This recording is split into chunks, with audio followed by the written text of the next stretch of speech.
Just in while we're live, Taylor Swift is having bad blood with Blake Lively. I am not your dragon. I knew. Secret footage has been released that reveals that Blake Lively was working with Taylor Swift the whole time. If this is real, Blake Lively, you deserve all of this. This is a reckoning she needs to hear. This isn't bullying. This isn't harassment. This is accountability, girl. What happens when Hollywood's sisterhood turns into a legal minefield? And the world's biggest pop star realizes she's the pawn on the board. Tonight, the dragon's wake. Full of evidence, admissions, documents, which prove exactly what she did and how she bullied her way through the process to take over the movie and used her PR people to try and destroy Justin. Tonight, the dragon's wake, and the gossip pages will never sleep again. It all began with the glossy story, the kind that usually paints Blake Lively in soft light Tribeca penthouse, lavender candles flickering on polished marble, hand-picked couture delivered by stylists who whisper instead of speak. The source adds, it's weird to say that about a friend. Yes, 100,000%. If you get around to watching Game of Thrones, you'll appreciate I'm Khaleesi, which is, by the way, she's not a good guy in the movie. She's a bad guy. The plaintiff is protected by her dragons, including longtime friend Taylor Swift. One gilded sentence, and digital oxygen ignited. Within hours, hashtag DragonGate was trending worldwide. Timelines raining snake emojis, fandom sleuths counting how many days Swift spent on set. Conspiracy blogs asking if Taylor funded reshoots or Ghost wrote the film's score. Because my dragons also protect those I fight for. So really, we all benefit from those gorgeous monsters of mine. You will too, I can promise you. That is so manipulative and shady and absolutely leveraging her relationship with Taylor Swift, no? From Buenos Aires to Berlin, even people who couldn't place Baldoni in a lineup suddenly had opinions about a countersuit. They hadn't read Baldoni, known for mindful Instagram captions and feel-good rom-com roles, didn't meditate this away. She doesn't want that in her life. People who are using her. She feels like she was leveraging her name, as we reported. 7 days after Lively's complaint, his lawyers unleash a 44-page countersuit hotter than July asphalt. Defamation, conspiracy, damages for $100 million. He named Blake. He named Ryan Reynolds, and with surgical precision he connected a dotted line to Taylor Swift, labeling her an unindicted co-conspirator whose global clout had tilted negotiations, sabotaged back-channel peace talks, and, in his words, shifted the balance of power. Tape something quick here, because look at this. Taylor Swift feels like she was used by Blake Lively in her war with Justin Baldoni. She resents Blake calling her one of her dragons and leveraging her name. Hollywood gasped louder than the night Will Smith shocked the Oscars overnight. Studio deal makers began scrubbing their phones, praying no one had ever called their megastar friend a dragon. Referring to you as their, monster little dragons that do bet for better or worse, yada, yada, yada. They'll help you too. Buried among the exhibits were leaked screenshots of a secret group chat. In those blue and green bubbles, Blake Lively typed, "Taylor is my dragon, my shield, my sword." In another bubble, she jokes, "One roar from her, and every journalist runs for cover." Taylor's camp responded with something louder than any statement: silence. Not a lyric, not a cryptic Instagram like, not a single pixel of damage control. And everyone heard it, a deafening hush from the most deliberate storyteller in pop. He's a bad guy. She's amazing up until the last season, and I reject the last season. It's not spoiler alert, because the last season kind of does suck. She turns into a psychopath. I happen to have a few dragons, for better or worse, but usually for better, because my dragons also protect those I fight for. So really, we all benefit from those gorgeous monsters of mine. But let's rewind, because Taylor and Blake weren't casual brunch buddies. They were woven into each other's mythologies. Thanksgiving feast at Swift's Rhode Island mansion. Swift slipping Lively Reynolds' children's names into Grammy-winning songs. The pair arm in arm at the 2020 for Super Bowl. Giggling in a VIP suite while Travis Kelce danced in the end zone. People magazine sold them as proof female friendship could survive. Fame's centrifuge, yet insiders whisper. The cracks began months before football season on a deceptively quiet night in March. One thing is clear, Taylor feels used. It's a huge falling out. Taylor is godmother to one of Ryan and Taylor's kids. Whoo! Picture March 3rd, 2024. Blake texts Taylor, "Wine and macarons tonight. Need a friendly ear." Taylor, between ears tour rehearsals, says yes. She arrives with a bottle of Sancerre, expecting gossip therapy and charcuterie. She steps out of the elevator, and they're already perched at the kitchen island as Justin Baldoni. Surrounded by red-line script pages like surgical drapes, witnesses claimed Taylor stiffened, set the wine down uncorked, nodded politely, and excused herself within 5 minutes. 2 blocks away, her black SUV made a U-turn straight toward JFK. Next morning, her attorney sent one frosty sentence to everyone in Blake's production office. Ms. Swift declines involvement in any production-related matters. Ooh, I could see real bad blood brewing. Real bad blood is brewing, Kim. Look. Taylor Swift has survived battles with Scooter Braun, thrived through the Kanye West saga, and sailed an antitrust inquiry over her billion-dollar tour, but she has never faced a subpoena. Baldoni's countersuit threatened exactly that. We reserve the right to depose Ms. Swift regarding her knowledge of defamatory conduct. Translation: swear her in, grill her under oath about whether Blake's allegations were true. If Taylor answered, "I don't know," Blake's credibility cratered. If she swore, "I believe Blake," Baldoni's lawyers would howl perjury. Either way, the chessboard of carefully managed reputations burst into flames. Tape something quick here because look at this.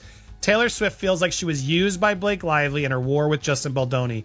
She resents Blake calling her one of her dragons and leveraging her name. What did I say, Kim? Media outlets saw ratings gold. Scarlet Scoop, TMZ, Variety.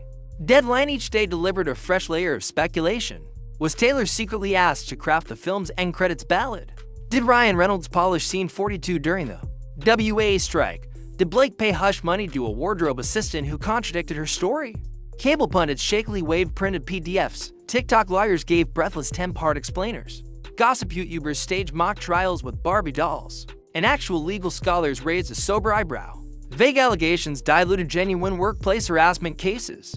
Name-dropping celebrities and filings risked turning justice into influencer theater. And now she's in this mess for why? For what? And now there's plenty of evidence that shows, because of Blake, that she incorporated Taylor, Taylor's notes, what did you think? Taylor did this, Taylor's song, yada yada. Now Taylor's involved. And there was no reason for her to be involved. Why had she anything to do with this movie, Kim? Meanwhile, Swift's Eras tour marched across continents. Nights shimmered in Paris. Mornings found Taylor on encrypted video calls with attorneys. Her directive from publicists was simple: say nothing, and in the paradox of 21st century fame, her silence screamed. Fans scoured Instagram for clues: a missing like, a muted word, a subtly cropped photo. They found plenty. Taylor unfollowed a bakery Blake had once endorsed. She posted cats instead of best friend throwbacks, too. Veteran Swifties, those were thunderclaps. Sources say Taylor is also learning Blake has been inappropriate leveraging her name for a long time, like telling a young actress that Taylor cast her, which simply did not happen. Oh my God. Then came January 26th, 2025 Super Bowl 59 in New Orleans. America tuned in for touchdowns and Taylor cam cutaways. There she was in a suite with Ice Spice and Ashley Avignon clapping in red lipstick. But the seat beside her, historically Blake's, sat empty. An ESPN commentator joked, "Looks like rom-com wife skipped game day." TikTok clipped the empty chair, 3 million views in 4 hours. Comments: "Dragons don't do football," and "Bad blood part to dropping soon." Brand analysts reported Blake's Q score fell 23% in a single month, the steepest drop since the Depp Heard trial. Producers whispered about insurance clauses. Streamers quietly paused marketing budgets. It Ends With Us slid from August release to TBD. Inside Swift's Nashville headquarters, crisis meetings became clockwork. One publicist suggested a joint statement of sisterhood. Taylor's manager killed it. "We don't prop open burning doors." Lawyers drafted motions to quash the subpoena, arguing undue burden for an international tour. Sources swear Taylor reviewed every draft at 3 a.m., pencil in hand, notes crisp and furious. I could definitely see her not being happy with this, and Across town, Blake's team pitched gentle morning show exclusives no network bit. The streaming giant froze negotiations on her travel cooking series. Ryan Reynolds, normally Twitter's court jester, hadn't posted a joke in 6 weeks. Even his aviation agent sent generic press emails instead of punchy memes. It Ends With Us had once been engineered as Oscar bait, best-selling novel, socially conscious storyline, female auteur in front of and behind the camera. Instead, business. Schools began teaching it as a case study in narrative contagion. One poorly phrased filing infects 3 careers to blockbuster franchises and the NFL broadcast schedule. There was a critical meeting at Blake and Ryan's penthouse with Justin to discuss a scene that Blake had rewritten for It Ends With Us. Justin has said the meeting got super heated and he felt ambushed because Ryan and Taylor showed up. A media studies professor explained on NPR, in 2025, friendship is currency. Weaponize a brand like Taylor Swift without prior consent and you destabilize the market. Investors spook, advertisers waver, and consumers reevaluate loyalty in real time. Overnight, talent agents urged young actors never to text celebrity nicknames they wouldn't want subpoenaed. Studio lawyers drafted clauses banning unapproved name checks and legal filings. And crisis PR gurus raised their fees. April 14th, 2025, a procedural hearing grants a limited stay. Depositions postponed until June. Taylor's attorneys exhale, but not for long. That very evening, paparazzi catch Swift leaving Electric Lady Studios. Wearing a vintage 1989 tour bomber, the serpent patch ripped clean off. Fans decode instantly. The snake era is dead, a new era is loading. Insiders leak. Working title. Album Fireproof. Track to reportedly titled Penthouse Ambush. Track 7 name drop Kingdoms. Tentative drop date, October 2025. The same month trial proceedings may begin. Music journalists salivate at the prospect of a litigation-laced pop masterpiece. Of Taylor Swift is like a nightmare for her. It's a nightmare. It's got to be a nightmare for Blake and Ryan. No one wants Taylor. I'm sure last thing they're going to want is Taylor Swift to have to go get subpoenaed, and they're going to have to go through her stuff that costs her legally. Speculation swirls. Will Blake settle before discovery gets uglier? Will Baldoni slice damages to salvage foreign distribution? Could a judge force Taylor onto a live-stream witness stand, turning federal proceedings into the biggest pay-per-view since Mayweather-Pacquiao? No one can predict. Agents now advise rising stars to avoid dragon selfies. Studio memos instruct assistants to scrub dailies for unclear cameos. Somewhere in Los Feliz, a screenwriter drafts a spec pilot titled Courtroom Confidential, slugline, Ext, Superior Courthouse Day. Beyond California. Regular viewers pick sides. Victims' rights advocates worry Blake's vague filing dilutes authentic harassment claims. Music fans fear a court-ordered leak of Taylor's unreleased stems. Film Twitter jokes that Reynolds should live tweet the deposition in Deadpool. Voice, but the quiet majority, they're learning to read fine print. Two question influencers who brandish friendships like legal grenades. The world has become fluent in subpoena, deposition. Countersuit pop culture taught them faster than law school ever could, and if nothing else, everyone now knows that in an era of infinite content, strategic silence can be the loudest headline of all. And Ryan, in your example you just said, absolutely also leveraging Ryan, because did Ryan even write the scene? Who knows at this point? But should either of them have been writing it during the strike? I don't know. The thing she literally fought for and wrote and was so proud of, all these texts, and then on a carpet she just says, strip away the velvet ropes. And one rule remains: never weaponize a friend's name without permission. It costs more than any box office flop. Reputations torch faster than sets built of balsa wood. Fans aren't fans when they feel manipulated. And dragons, once summoned, rarely return quietly to their caves.